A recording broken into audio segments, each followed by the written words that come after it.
Destination Mark. More, and I was waiting for more, and we're getting more. Hey guys, how's it going? Marcelo here, and more story mode for Splatoon 2.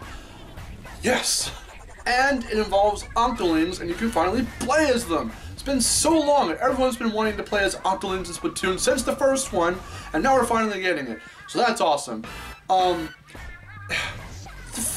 Listen. This music is awesome. I fucking love this song. Anyway, you can see me dig into it in the reaction video. Link down below to the reaction videos, to all the Nintendo Direct related stuff. Links down below to my other videos, however the order these are all coming out. I Crash on Switch, multi-platform, Smash Brothers, discussions and thoughts, just all of that. Whatever has been released already, links down below to all of that. I'm not gonna exactly, analyze the trailer or whatever, but I'm just gonna talk about it and give my thoughts. It says Mark's thoughts. So, thoughts number one, it's fucking awesome. I love the logo, by the way. That's how come I laughed at the end of the trailer in the reaction video. I laughed because I love how 80s it looks. It's really cool. I don't know why. For some reason, I'm on an 80s kick with music and shit right now. Weston got me into playing fucking Fury some time ago, and I kind of come back to it once in a while, and the music is awesome. Some of those tracks have an 80s-like feel to it. Watching Thor Ragnarok in theaters, Marc Mothersbaugh, who is the guy who, he's from Matato Musica. He helped Josh Mansell on the Crash and Jack soundtracks. He did Thor Ragnarok, and it's got this 80s feel to it. So, back to Splatoon. That's why the logo gave me 80s vibes. I'm like, fucking cool, that's awesome. So, this trailer, oh my god. So, I still don't know what's going on with a lot of this stuff.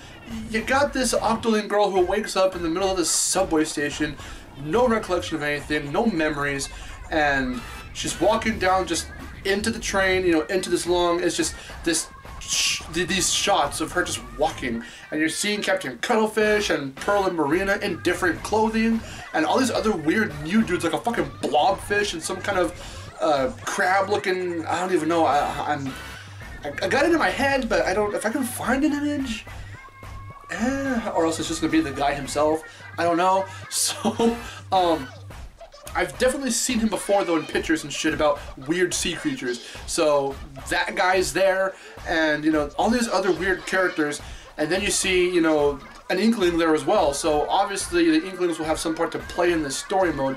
But then you got fucking Octolings and test tubes and shit and weird tanks, and they're like experiments and stuff, so it's some weird stuff. Is this the actual Squid Research Lab? Like, we keep hearing about, I know a message from the, they even said it. They said a word from the research lab, and there was no word said, it was just the fucking trailer. So, is it like the secrets of the research lab actually coming into like actual story plotline shit for Splatoon 2? Because they've been saying all that stuff since not the first introductory trailer for the first Splatoon, but like one of the early trailers for the first game. They mentioned this Squid Research Lab, and I'm like, okay, it's just a way of, a narrator guy telling us what the game is about and who the Inklings are and that stuff. And the more trailers that showed off new stuff with the narrator, it would be from that. And now we're seeing Octolings and shit being experimented on and just kind of hovering around in these tubes, and I'm like, okay, so I guess this is some kind of facility. It's getting dark for some reason for Splatoon in terms of the atmosphere of everything visually.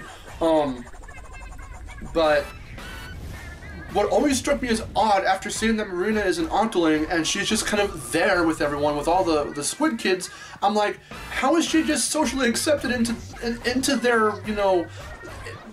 place of being, their residence, I guess, with the plaza and whatever else in the square, whatever it is in this game, and how they're just okay with her being an Octoling and being there with them. And now we've got, more Octolings doing the same thing, running around, visiting, other stuff. You get to play as her in multiplayer. So, I don't know. Hopefully this story will explain that. And one of the other things that also comes to mind is the fact that one of the C scrolls in this game, it shows a little bit of backstory about Marina and Pearl and kind of what they were doing before they became Off the Hook. And kind of, you know, I guess Marina used to open or collab with DJ Octavio, which is pretty fucking cool. And seeing as, now, I'm not remembering what it looks like. I probably will get an idea. I'll probably put some kind of edit, and here's the picture for it. I'll find the scroll. I don't know if they're wearing their Off the Hook, you know, attire or whatever, or if it's something completely different. If it even matches what they're wearing in this new trailer. Because if that's the case, then this might have taken place sometime within that 2-year time skip. Because what's cool about it, that I found really awesome, is the fact that we, the fans, how we played out that last Splatfest from Splatoon 1, determined what was going to happen plot-wise and whatnot in this game. So that was an awesome way of tying in a fan, you know, game-to-player event into the actual plotline of the sequel. And not just that, but because Splatoon 2 takes place 2 years after the first game, and Splatoon 2, the game, you know, came out 2 years after the first one. So it's like a real-time time skip, and I'm wondering if this, all this to say, I'm wondering if this DLC, this plotline, will be part of that time skip, or if this is just kind of happening as we're doing our thing in the main story, trying to find Callie and find the Grey Zapfish again, and we're doing all that, maybe they're doing all this. Like, I don't know if it's the same, taking place at the same time as just what's going on in Splatoon 2, or if this happens before Splatoon 2. I don't know. I'm going to say just alone, based on how Callie Marie? I'm thinking of the fact that you can see Callie in story mode, the regular story mode, and she's wearing different clothing. Just based alone off of how Pearl and Marina are dressed in this trailer, it looks like it takes place beforehand. But it's just speculation. I don't know. So, with that being said, it looks cool. You know, grinding and all the mechanics from the original story mode are coming into this as well, to be expected. But the bosses look really cool. I didn't comment on it because I wasn't really paying attention, but there's an Octoling shooting like trees at you or something. I'm like, what the hell is up with that? The more I was looking at the trailer, and I was like, okay. And then you got this weird stamp-looking Tox box dude from Mario, like 64 or whatever, or even Mario Galaxy. And even the way the panels on like the arena that you're fighting them on, it looks like Mario Galaxy or something. So I'm like, that looks cool. And then I'm just thinking of things from the trailer. There's like a barrage of fucking Noctarians at one point, the little skinny tentacle-looking ones. There's like a bunch of them lined up just there in midair, and I'm like, oh my god, how are you going to take them out? Like, are there going to be new weapons? I'm assuming so, because there's a lot of stuff coming to Splatoon 2 besides just this DLC story stuff. There's a lot more. So I don't know.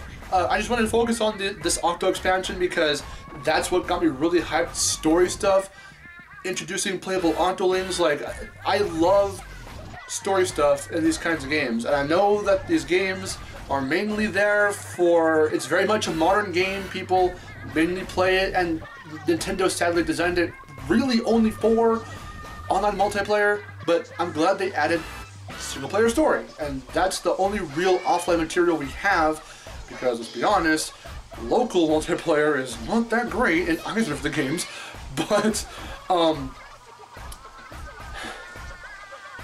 it looks awesome. And I'm hyped for it. I didn't think we were gonna get more story stuff. I even said during fucking the Mario Odyssey very first trailer for it, it came off the heels of Splatoon 2's announcement, so I'm like, okay, Callie Marie's amiibos alluded to story stuff. Will we get more than just what we have in the main Splatoon 2 story? Now we do. It has nothing to do with Callie Marie, but it looks really cool. It has more to do with Pearl and Marina, so I mean, and the Octoling. So we'll see what happens with that. I'm hyped. What do you guys think? Those of you who own Splatoon 2, will you be getting the first paid DLC? I'm not sure if it's the story mode only. It'd be kind of dumb if it was, in hindsight, if it was just the story mode. That was $20, but it's $20 for the first paid Splatoon 2 DLC. I have to assume it's the story mode and all the gear and all the other stuff that they're showing off. Unless it's on that big a scale that it really does warrant the $20 price. I want to see more. I definitely want to see more. So maybe they'll have it playable at E3. Maybe they'll show off a new trailer at E3. I don't know. But I'm okay with this kind of DLC being paid because so far all of the DLC in both 1 and 2 have been free due to updates.